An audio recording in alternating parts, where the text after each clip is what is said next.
Hello, this is Dr. Young, and I'm going to go over your week 2 assignments. I like to post these videos every week to just kind of go over what you need to do. And I'm sorry, but my voice is my allergies are really bad, so I might have to clear my throat sometimes, just like now.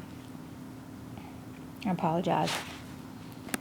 What I'm going to do is go over your discussion and your individual work assignments. As you know, this term moves very quickly. So I'm hoping these videos help clear up make these assignments very clear, and these instructions, I hope that you find them useful. Now, if you go to your, announcement board, you're going to see this week's preview and the chapters that are covered, the objectives for the week, and how the assignments relate to the course overall. So I do want you to read these and also there's going to be, the video will be posted. The video will be posted on this board, in this discussion board, and I will probably post them in the discussions too, just so they're easier access for you all to open them and review them if you'd like. So let's talk about the first discussion. And you can see the instructional objective is to identify the role of business continuity in an emergency situation. You're going to read this. This will take you, supposed to take you. It didn't take you. Hold on a second. That is strange.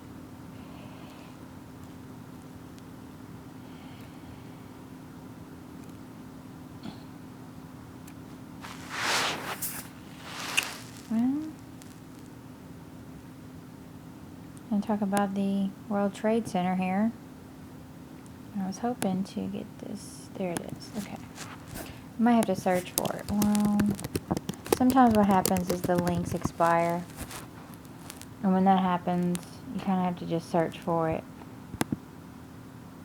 I'm sorry about that. Here it is. Just go to this site and put it in here.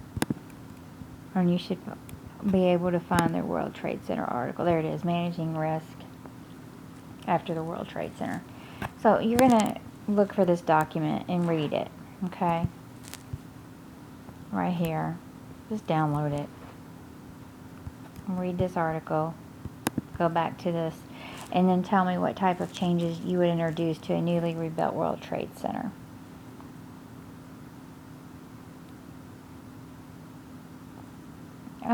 The great thing about this is there's a lot of things to identify here. When you read this article, you're going to see a lot of things could be done as preventative measures to minimize the damage. Now, obviously, when something like that happens, you're not going to you can't prevent it from happening, but you can go back and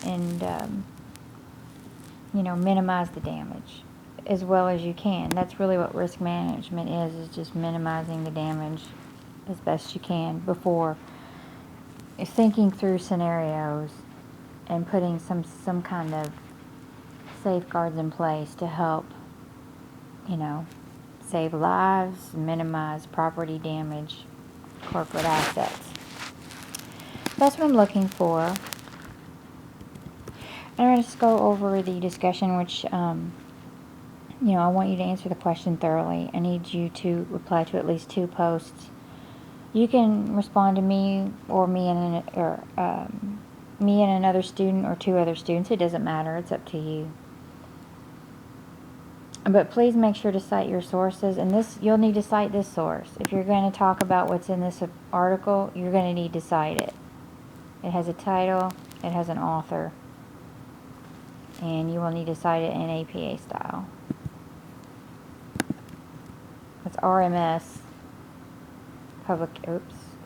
Here it goes again. It's an RMS publication. So that's the author. This is the title. It is retrieved from this website. Hopefully there's a year on here somewhere when it was, written, but hold on. I'm going to go scroll to the bottom. Sometimes they're at the bottom, and I don't know why that is, but they are. So, 2002. There's your publication date. So that's what you want to use. We're going to go back to, I'm going to go to question 2 now. The plan for continuity management will affect all stakeholders of an organization. Please respond to the following questions. Describe some of the challenges of implementing a continuity strategy for an organization, and how would you overcome these challenges?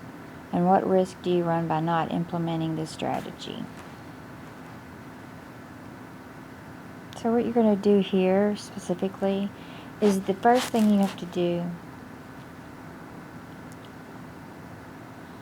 is consider your plan and tell me who all the stakeholders are. Now, there's a lot of people involved that are affected by any business. Oftentimes, the larger the business, the more stakeholders you're going to have in that business. Now, you've got to talk about some of the challenges of implementing a continuity strategy. What are they? I'm going to take this down to a tiny, small level of like an ice cream shop, some very small business. Okay.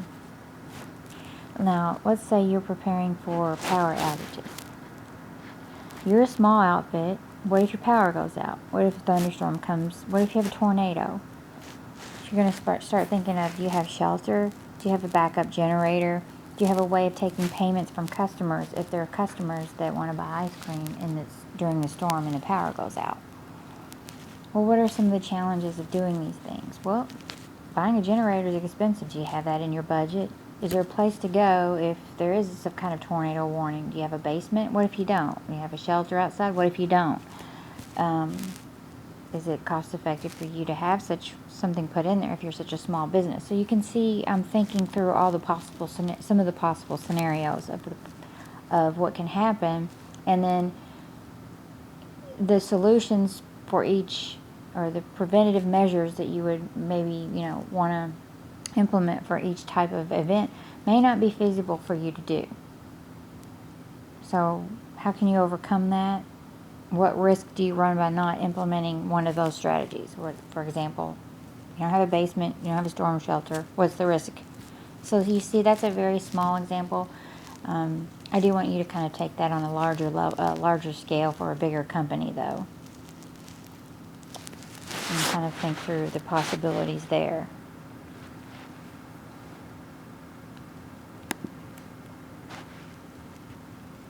All those things affect. Well, who do they affect? Who are the stakeholders that are affected? With your customers, your possible employees. All right. Those are two big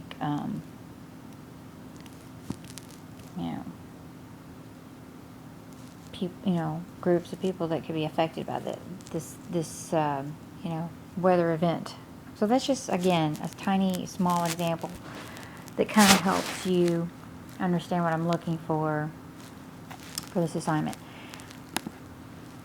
Okay, so I'm going to go, and the discussion requirements are the same regardless of the question as far as responses. So for your individual work 1, you're going to talk about kind of personalizing it. You need a emergency situation, some type of plan. Emergencies that require government assistance may occur to both individuals and organizations. Complete the following assignment. You've got to develop an emergency evacuation plan. So you're going to create one for your home or residence, or you can create one, for your place of employment, one of your campus, one of your family members, your parents, But it doesn't matter to me. I don't mind which one you use. Just pick one and kind of go with it. Explain what disasters you might experience and what plans you would put into place to protect yourself, your possessions, and your loved ones. How can you prepare yourself so that you do not lose access to finances, insurance information, medical records, or medication, or contact with loved ones during a disaster?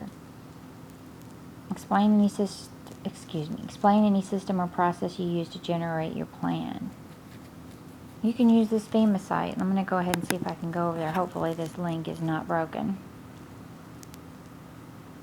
That's good. Prepare and mitigate. I mean, you have all these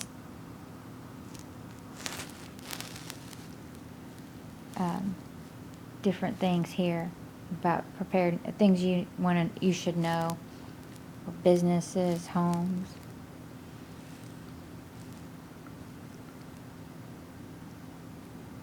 So anyway, great examples there. You can go through, kind of give you some ideas.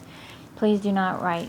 One thing I want to say, for your discussions and your individual work assignments, never use exact wording from the source. You will see that your individual work assignments are Turnitin assignments. You must paraphrase any information that you use. Do not use the same wording. That is plagiarism. Even if you cite the source, if you use anything word for word from another source, you have to quote that, and you cannot just quote your word. You can't just take big chunks and quote it, because that's showing me you can't write. So you need to make sure you paraphrase everything and cite it, because you're still using someone else's ideas. So just want to make sure that you understand that. I'm going to go on to the last assignment. I'm going to wrap up this video.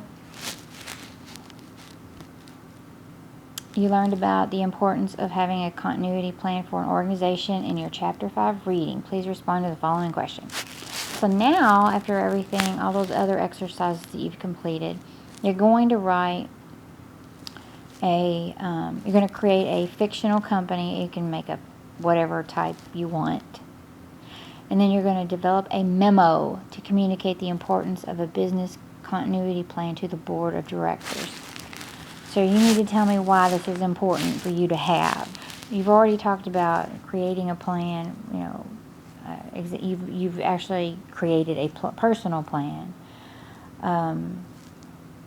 in the last assignment. But now you've got to kind of state your case to a board of directors for a company. So let's just pretend you're a company. It can be any kind, and please describe what kind of company you're going to be. That has no plan in place, and you need to make the case that you need a plan and why this organization needs a plan. Talk about what the benefits are. Talk about what can happen if there is not a plan.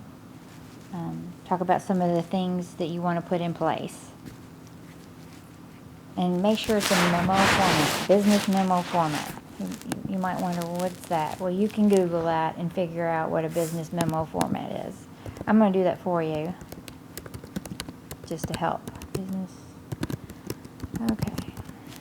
See, this is the best one, the Purdue. I love the Owl at Purdue. I'm just going to go ahead and tell you that right now, because it's awesome. It has everything you would ever want to know about formatting. Pretty much any document for the purposes of this class, be it memo, be it paper, APA format, all of those things. Here's a good example of a business memo. Feel free to use this as your guide. It's a sample memo. Feel free to use it as a guide while you are writing your memo. And here's the link to the site. So that's really all. If you have any questions or concerns, let me know. I'll be happy to answer any questions you have. You can also text me or call me. I'm going to go back to my contact information up here. Go to this announcement board. Make sure that you've read all these announcements. This is very important. Ways to contact your instructor. At this number right here, honestly, You can email me. I might add another number on there just in case. I'm going to go ahead and do that. You can call me at, I really don't have any problem with calling me at my personal number, or even texting me. I'm going to add that on here. You can just text me too. I'm a big texter. I work late at night. I'm running around all day. If you text me, you'll probably get the quickest response. I just prefer to text. But if you want to talk on the phone, I can call you. We'll have to set up a time, because I'm not always available by phone, depending on where I'm at and how much noise there is around. So, or of course, as always, you can email me. So, that's all there is for this week.